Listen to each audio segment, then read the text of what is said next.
জয় হিন্দ বন্ধুরা, super traders India YouTube চ্যানেলে আপনাদের স্বাগত জানাই। তো যেমনটা আজ আমাদের ইন্ডিয়ান মার্কেট বন্ধ ছিল, সুতরাং আমাদের ইন্ডিয়ান মার্কেটে কোনো রিয়াকশানই হয়নি। কিন্তু আমাদের ইন্ডিয়ান মার্কেট বাদ দিয়ে অল ওভার ওয়ার্ল্ড জুড়ে মার্কেট কিন্তু আজ ওপেন। এবং আজকে যদি আমরা অল ওয়ার্ল্ডের ইন্ডেক্সগুলোকে একটু চেক করি, তাহলে মোটামুটি আমাদের ইন্ডেক্স তো কিছুই নেই, লাস্ট দিন প্লাসেই ক্লোজিং দিয়েছে এবং ইউএস মার্কেটও প্লাসেই ক্লোজিং দিয়েছে। কিন্তু আমরা পরপর আজকে যদি চেক করি, তাহলে বাকি সমস্ত মার্কেটই আজকে খোলা আছে, কিন্তু প্রত্যেকটি মার্কেটেই কিন্তু আমরা পজিটিভিটি দেখতে পাচ্ছি।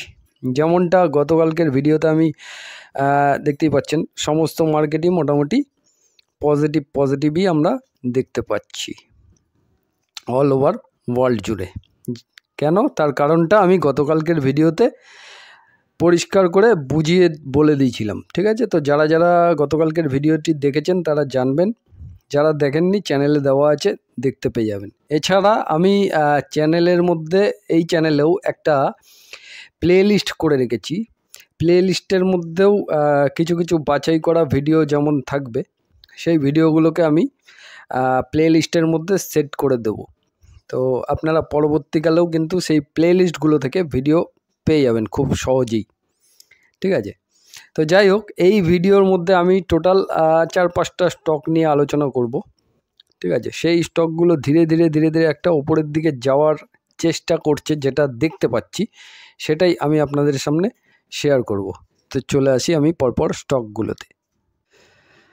তো দেখুন, আপনি এখন একটা চার্ট প্যাটার্ন দেখতে পাচ্ছেন, একটা স্টকের চার্ট প্যাটার্ন, এবং এই স্টকটির ব্যাপারেও বলবো, সমস্ত কিছুই বলবো। তার আগে ডিসক্লেমার একদম ক্লিয়ার কাট, কোনো স্টকের নাম দেখে কখনোই বাই, হোল্ড, সেল, এভারেজ যে কোনো প্রকার ডিসিশন নেবেন, সেটা সম্পূর্ণ আপনার ব্যক্তিগত ডিসিশন। আমার ভিডিও দেখে বা এই ভিডিওতে বলা শেয়ার দেখে কোনো সময় আপনি এটা ভাববেন না যে আমি কোনোভাবেই আপনাকে কেনার জন্য বলছি, ঠিক আছে? আমি এখানে যেটা দেখতে পাচ্ছি আপনাদের সামনে সেটাই তুলে ধরছি, ঠিক আছে? আপাতত এই স্টকটি ওপর থেকে যতটা নিচে এসেছিল, এখন ওপরের দিকে যাওয়ার চেষ্টা করছে, এটা দেখতে পাচ্ছি। চার্ট প্যাটার্ন যেটা বলছে, এটা 1 বছরের চার্ট প্যাটার্ন আমি ওপেন করে রেখেছি। তো 1 বছরের চার্ট প্যাটার্নে যেটা দেখতে পাচ্ছি, আমি এখন ওপরের দিকে যাচ্ছে। এবার ফিউচারে গিয়ে এটা নিচে আসবে নাকি এখান থেকে ওপরে যাবে, সেটা পৃথিবীর কেউ জানে না, সুতরাং আমিও আপনাদের বলতে পারবো না। এবং এই ফিউচার প্রেডিকশানও করা যাবে না, সেবির অনেক কিছু গাইডলাইন আছে। সুতরাং যেটা চার্ট বলছে এবং যেটা দেখতে পাচ্ছি, সেটাই আমি আপনাদের সামনে তুলে ধরছি। এবার এর পেছনে কি লজিক আছে, কি ব্যাপার, সেগুলো আমি তুলে ধরার চেষ্টা করছি। সেগুলো আপনারা চাইলে স্টাডি করে দেখতে পারেন। সম্পূর্ণ কথাটি শুনবেন, জানবেন, বুঝবেন, তারপরে গিয়ে সেই স্টক নিয়ে স্টাডি করবেন নিজের মতো নিজে, ঠিক আছে? কোনো প্রকার বাই, হোল্ড, সেল রেকমেন্ডেশন নয়। ডিসক্লেমার আবারও একবার ক্লিয়ার কাট, ঠিক আছে?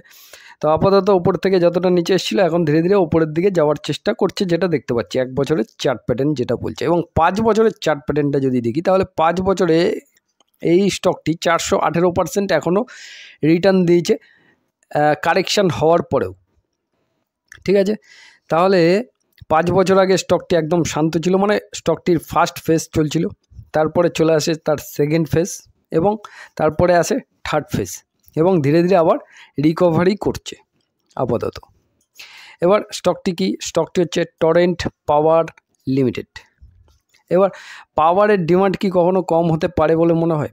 আমার কিন্তু মনে হয় না, কারণ পাওয়ারের ডিমান্ড, ইলেকট্রিসিটির ডিমান্ড ভবিষ্যতে আরও বাড়বে। এছাড়া রিনিউয়েবল এনার্জিতে গভর্নমেন্টও যেভাবে ফোকাস করেছে, তো রিনিউয়েবল এনার্জিতেও কিন্তু একটা ফিউচারে গিয়ে ভালো গ্রোথ অপরচুনিটি যথেষ্ট আছে, সেটা আমার নিজের ব্যক্তিগত ধারণা, ঠিক আছে?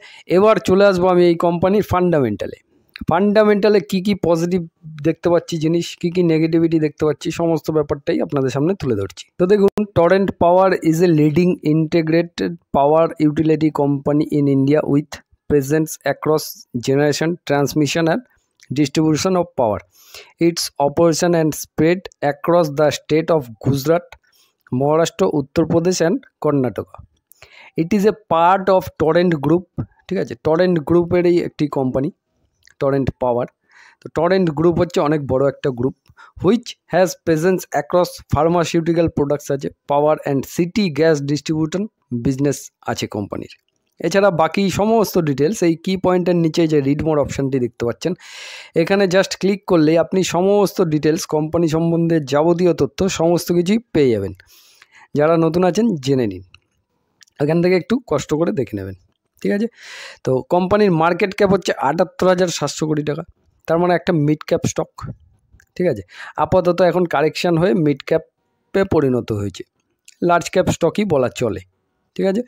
যেহেতু কারেকশান হয়েছে সুতরাং মার্কেট ক্যাপটাও কমে এসছে।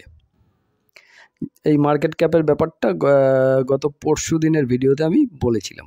তো আমরা একটু দেখে নেবো এর 2021 থেকে বিজনেস কেমন চলছে। এবার কোম্পানির বিজনেসটা হচ্ছে মেন, কোম্পানি বিজনেস কি করছে এবং সেই বিজনেসটা করে তার ইনকাম কতটা হচ্ছে, কিভাবে বাড়ছে বা কমছে, এই সমস্ত জিনিসগুলো আমাদের চেক করতে হবে, ঠিক আছে। এবার 2021-এ আমরা যদি দেখি তাহলে কোম্পানির টোটাল সেলস ছিল 4টে কোয়ার্টার মিলিয়ে 12,173 কোটি টাকা। তারপরে সেটা বেড়ে 14,258 কোটি, সেটা বেড়ে 25,694 কোটি, তারপরে লাস্ট ইয়ারে 27,183 কোটি, এখন 29,238 কোটি। একটা কোয়ার্টার এখনও বাকি আছে, কোয়ার্টার 4, ঠিক আছে। কোম্পানির অপারেটিং প্রফিট মার্জিন পার্সেন্টেজ মোটামুটি 17-18% করে আছে। নেট প্রফিটে আমরা যদি চলে আসি তাহলে নেট প্রফিট 1,200 কোটি, এখানটায় কমে গেছিলো 459 কোটি, তারপরে আবার বেড়ে গেছে 2,165 কোটি, লাস্ট ইয়ারে 1,896 কোটি, এখন 2,428 কোটি। একটা কোয়ার্টার এখনও বাকি আছে, তাহলে রেভিনিউ নেট প্রফিট ঠিকঠাকভাবেই বাড়ছে আপাতত। কোম্পানির কাছে রিজার্ভস আছে 12,800 কোটি টাকা এবং বোরোয়িং আছে তার এগেনস্টে 11,567 কোটি টাকা। রিজার্ভসের তুলনায় বোরোয়িং কম আছে এবং বোরোয়িংয়ের এই প্লাস সাইনে আমি যদি ক্লিক করি তাহলে কোম্পানির কাছে লং টাইম বোরোয়িং আছে 10,445 কোটি টাকা, যেটা ধীরে ধীরে ধীরে ধীরে শোধ করতে হবে, এবং শর্ট টাইম বোরোয়িং আছে 1,063 কোটি টাকা। এই শর্ট টাইম বোরোয়িংটা 1 বছরের মধ্যে কোম্পানিকে ক্লিয়ার করতে হবে। কোম্পানির কাছে ফিক্সড অ্যাসেট আছে 22,700 কোটি, ফিক্সড অ্যাসেটের পরিমাণ কন্টিনিউয়াসলি বাড়ছে, এবং টোটাল অ্যাসেট আছে 35,500 কোটি, টোটাল অ্যাসেটের পরিমাণও ধীরে ধীরে বাড়ছে। এবার চলে আসবো আমি শেয়ার হোল্ডিং প্যাটার্ন, যেখানে আমি একটা পজিটিভিটি দেখতে পাচ্ছি। তো প্রোমোটার হোল্ডিং 51.09%, প্রোমোটার হোল্ডিং কিছুটা সেলিং হয়েছে ডিসেম্বর কোয়ার্টারে। এবার এই স্টেকটা কারা নিয়েছে সেটা দেখতে হবে। তো আমরা দেখছি এফআইসের কাছে মোটামুটি প্রায় 10%-এর কাছাকাছি হোল্ডিং আছে, যেটা আগে কম ছিল তারপরে আবার বেড়েছে এবং লাস্ট কোয়ার্টারে অনেকটাই বেড়েছে। ডিআইসের কাছে হোল্ডিং যতটা ছিল আগের কোয়ার্টারে একটু কমেছিল, কিন্তু লাস্ট কোয়ার্টারে আবার ডিআইস তাদের হোল্ডিংটা বাড়িয়েছে।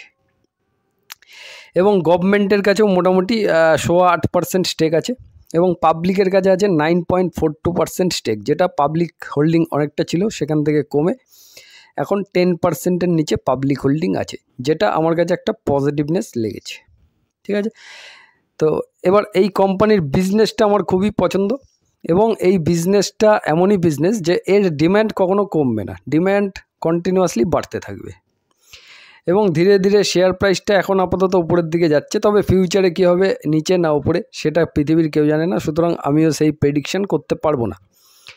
আপনারা স্টাডি করে দেখতে পারেন, কোম্পানির বিজনেস সম্বন্ধে জানালাম, দেখালাম, বোঝালাম, ঠিক আছে। এরপরে আপনাদের কাজ হচ্ছে স্টাডি করা, স্টাডি করবেন, বাই হোল্ড সেল কী করবেন না করবেন সেটা সম্পূর্ণ আপনার ব্যক্তিগত ব্যাপার, কারণ টাকাটা আপনি নিজে ইনভেস্ট করবেন, সেটা লস হলেও আপনারই হবে এবং প্রফিট হলেও আপনার হবে। সুতরাং কখনোই আমার ভিডিও দেখে হোক বা অন্য কারোর ভিডিও দেখে হোক, কখনো কারোর কথা শুনে হোক, কখনো ইনভেস্টমেন্ট ডিসিশন নেবেন না, সেটা সম্পূর্ণ নিজের বুদ্ধিতে নেবেন, কারণ ঠকলে নিজের বুদ্ধিতে ঠকবেন, অন্যের বুদ্ধিতে ঠকবেন না কখনোই, ঠিক আছে। এটা আমি প্রত্যেক ভিডিওতেই বলে থাকি, সুতরাং সম্পূর্ণ নিজে স্টাডি করবেন। নেক্সট কোম্পানিটি হচ্ছে জুবলিয়ান্ট ফুডস, 686 টাকা শেয়ার প্রাইস, 1 বছরের চার্ট প্যাটার্নটা আমি ওপেন করে নিয়েছি।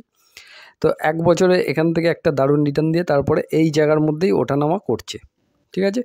এবারে যখনই শেয়ার কিনবেন, যে শেয়ারটাই আপনি কিনবেন না কেন, সেটা শুধুমাত্র এটার ক্ষেত্রে আমি বলছি না, আপনি যে কোম্পানিটা আপনার মনে হলো পছন্দ এবং সেই কোম্পানিটা আপনি শেয়ার কিনতে চাইছেন, তাহলে সেই কোম্পানির আপনাকে আপনি সমস্ত কিছুই দেখে নিয়েছেন, বিজনেস দেখে নিয়েছেন, ফান্ডামেন্টাল দেখে নিয়েছেন, সব কিছু দেখে নিয়েছেন। এবার আপনাকে তার মানে আপনি রাইট কোম্পানি একটা বেছে নিয়েছেন।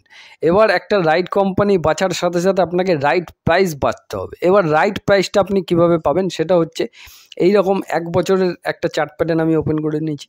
তো 1 বছরের চার্ট প্যাটার্নের মধ্যে আমি কিছু লো পয়েন্ট আমি দেখতে পাচ্ছি। এই লো পয়েন্টগুলো হচ্ছে ইনভেস্টমেন্টের জন্য সঠিক পয়েন্ট। সেটা আপনি যে কোনো শেয়ারেই ইনভেস্টমেন্ট করুন না কেন, সবসময় এই লো পয়েন্ট একটা দেখে নেবেন, ঠিক আছে? একটা লো পয়েন্টে ইনভেস্টমেন্ট করলে তাহলে আপনি সেই মালটা সস্তায় পেলেন, এবং যখন ওপরে টপ লেভেলে থাকে সেই জায়গাগুলো ইনভেস্টমেন্টের সঠিক জায়গা নয়। এটা জাস্ট একটা ছোট্ট কি বলবো, মানে আপনাদের একটু বলে দিলাম। এই ভুলগুলো অনেকেই করেন, মানে এই টপ লেভেলে কিনে ফেলেন, তারপরে যখনই একটু স্টকটিতে কারেকশান হয় সেখানে তখন ভয় পেয়ে যায় ম্যাক্সিমাম রিটেল ইনভেস্টররা। যার কারণেই আপনাদের এই জিনিসটা একটু বলে রাখলাম। এটা মাথায় রাখতে হবে সবসময়। রাইট কোম্পানির সাথে সাথে আপনাকে রাইট প্রাইস চুজ করতে হবে। অথবা একটা স্টক আপনি কিনেছেন, সেখান থেকে 20, 25, 30% কারেকশান হলো, সেখানে আপনাকে ভয় পেলে চলবে না যদি আপনি লং টাইম ইনভেস্টর হয়ে থাকেন। তার জন্য সব কিছু ব্যাপারগুলো বুঝতে হবে, বুঝে তারপর ইনভেস্টমেন্ট ডিসিশন। এবার আমি এই স্টকটির 5 বছরের চার্ট প্যাটার্নটা ওপেন করে নিলাম। তো 5 বছরে আমি আপাতত দেখতে পাচ্ছি এখান থেকে একটা ধীরে ধীরে ধীরে ধীরে ইউ শেপ বানাচ্ছে কোম্পানি, ঠিক আছে?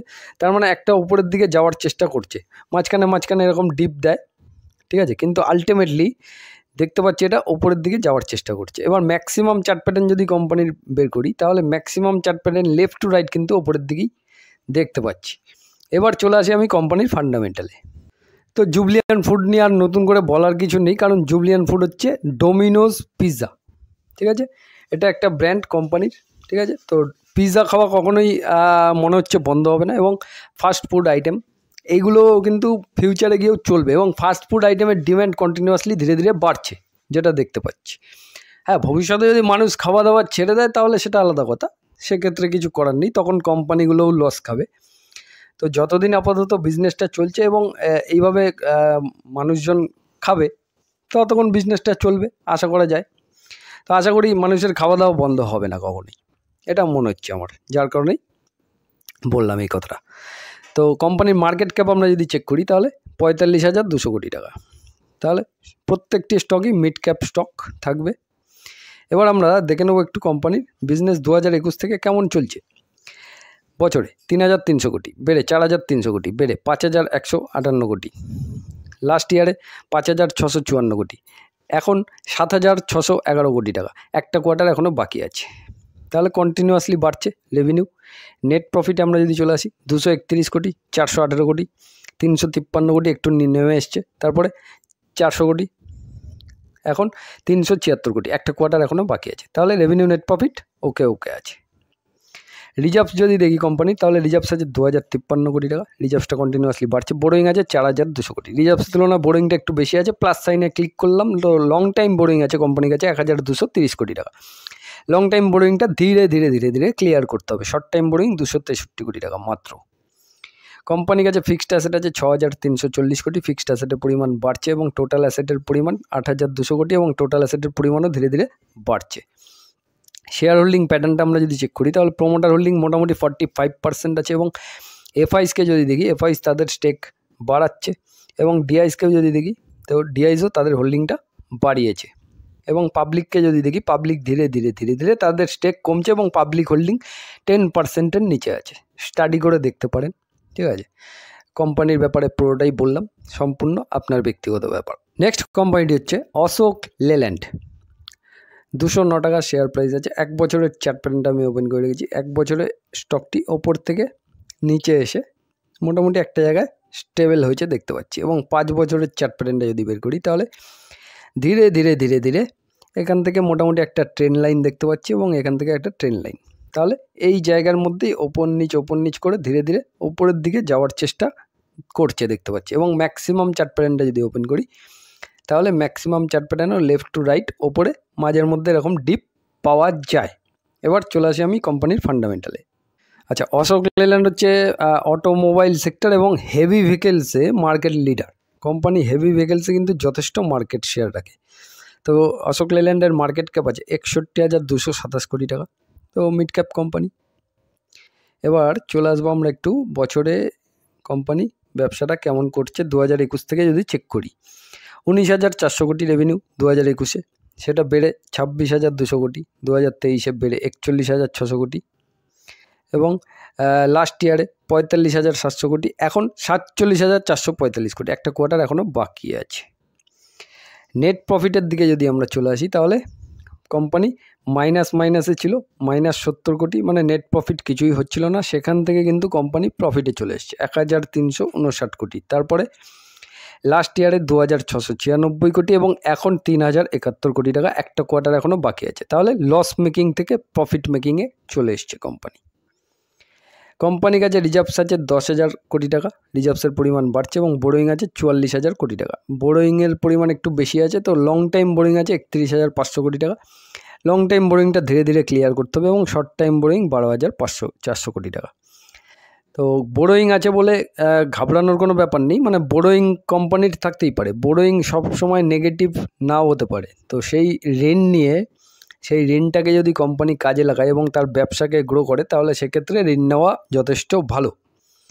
তো কোম্পানির কাছে ফিক্সড অ্যাসেট আছে 8,500 কোটি টাকা, ফিক্সড অ্যাসেটের পরিমাণ বাড়ছে, এবং টোটাল অ্যাসেট আছে 70,000 কোটি টাকা। টোটাল অ্যাসেটের পরিমাণও ধীরে ধীরে বাড়ছে। এবার চলে আসবো শেয়ার হোল্ডিং প্যাটার্নে, যেখানে প্রোমোটার হোল্ডিং মোটামুটি 51.52% আছে, এবং এফআইসকে যদি দেখি আমরা, এফআইসের কাছে 24% হোল্ডিং আছে, এবং ডিআইসের কাছে 13% হোল্ডিং আছে। তো এফআইস ডিআইস দুজনেরই হোল্ডিং বেড়েছে, এবং পাবলিক হোল্ডিংটা আমরা যদি চেক করি তাহলে পাবলিকের কাছে 12% হোল্ডিং ছিল, সেখান থেকে এখন কমে 11.28% হোল্ডিং হয়েছে।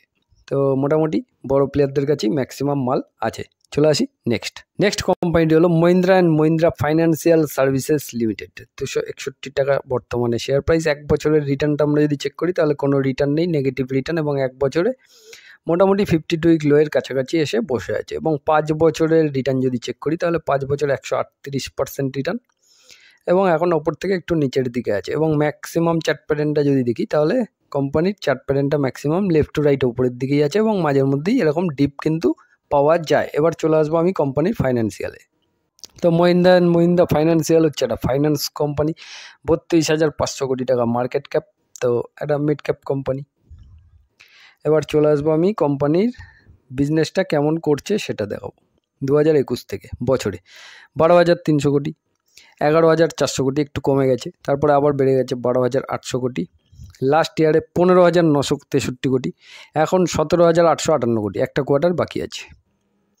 নেট প্রফিটে আমরা যদি চলে আসি তাহলে 780 কোটি, 1,150 কোটি, 2,071 কোটি, লাস্ট ইয়ারে একটু বিজনেস ডাউন হয়েছে 1,943 কোটি, এখন 2,475 কোটি, একটা কোয়ার্টার এখনও বাকি আছে।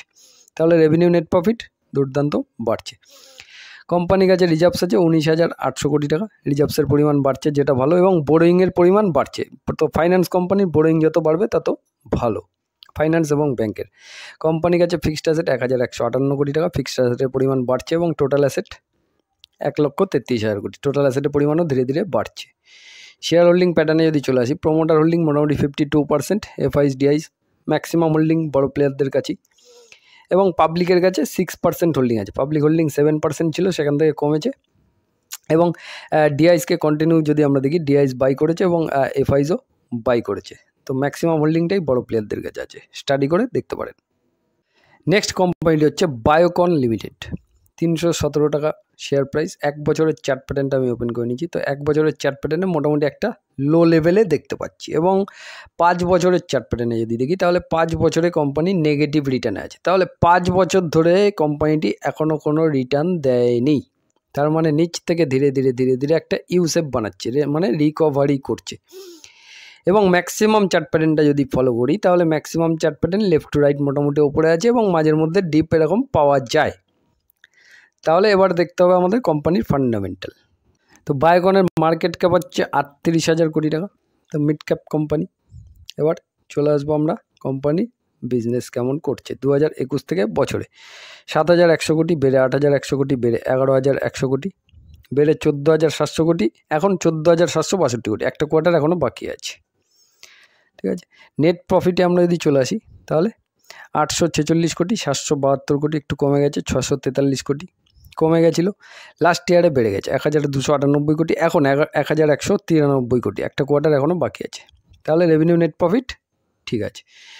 রিজার্ভ যদি দেখি কোম্পানির কাছে 20,300 কোটি, বোরোয়িং 16,700 কোটি। রিজার্ভসের তুলনায় বোরোয়িংটা কম আছে এবং বোরোয়িংয়ের প্লাস সাইনে যদি ক্লিক করি তাহলে 11,900 কোটি টাকা লং টাইম বোরোয়িং আছে, যেটা ধীরে ধীরে শোধ করতে হবে, এবং শর্ট টাইম বোরোয়িং 4,100 কোটি টাকা আছে, যেটা 1 বছরের মধ্যে ক্লিয়ার করতে হবে। ফিক্সড অ্যাসেট আছে 34,700 কোটি। ফিক্সড অ্যাসেটের পরিমাণ বাড়ছে এবং টোটাল অ্যাসেটের পরিমাণ 57,100 কোটি। টোটাল অ্যাসেটের পরিমাণও ধীরে ধীরে বাড়ছে। এবার চলে আসবো শেয়ার হোল্ডিং প্যাটার্ন, যেখানে প্রোমোটার হোল্ডিং মোটামুটি 60% প্লাস, এবং এফআইসের কাছে হোল্ডিং আছে, ডিআইসের কাছে হোল্ডিং আছে, এবং পাবলিকের কাছে মোটামুটি 18% হোল্ডিং আছে। পাবলিক হোল্ডিং ধীরে ধীরে সেল হচ্ছে, এবং ম্যাক্সিমাম হোল্ডিংটাই বড় প্লেয়ারদের কাছে আছে। সুতরাং স্টাডি করে দেখতে পারেন। এই টোটাল 5টা কোম্পানি ছিল। এই 5টা কোম্পানি আপনাদের সামনে তুলে ধরলাম এই কারণে নয় যে আপনি এই 5টা কোম্পানির শেয়ার কিনুন, না, কখনো এটা ভাববেন না। এই 5টা কোম্পানির মধ্যে যে কোম্পানিটি আপনার ব্যবসা ভালো লাগছে সেই কোম্পানিটা নিয়ে আপনি স্টাডি করে দেখতে পারেন। তারপরে কেনাকাটা কি করবেন না করবেন সেটা সম্পূর্ণ আপনার ব্যক্তিগত ব্যাপার, কারণ লাভ হলে আপনার, লস হলে আপনার। সুতরাং কখনো আমার ভিডিও দেখে কখনো share buy hold sell recommendation হিসাবে নেবেন না, এবং ফিউচারে এই কোম্পানিগুলো কি হবে না হবে সেটাও বলা যাচ্ছে না। আপাতত অতীতে যা রেকর্ড আছে সেই রেকর্ডগুলো আপনাদের সামনে তুলে ধরলাম। সেইভাবেই যদি কোম্পানি ধীরে ধীরে গ্রো করতে থাকে তাহলে আশা করা যায় ভবিষ্যতেও ভালো রিটার্ন হওয়ার সম্ভাবনা থাকতে পারে, যদি এইভাবে কোম্পানির বিজনেস গ্রো করতে পারে। ঠিক আছে, তো ভিডিওটি যদি ভালো লেগে থাকে লাইক কমেন্ট শেয়ার করবেন। তো আগামীকাল শুভ নববর্ষ, আপনাদের সকলকে অগ্রিম শুভ নববর্ষের শুভেচ্ছা জানিয়ে আজকের ভিডিওটি এখানেই শেষ করছি। জয় হিন্দ, বন্দে মাতরম। সবাই ভালো থাকবেন, সুস্থ থাকবেন।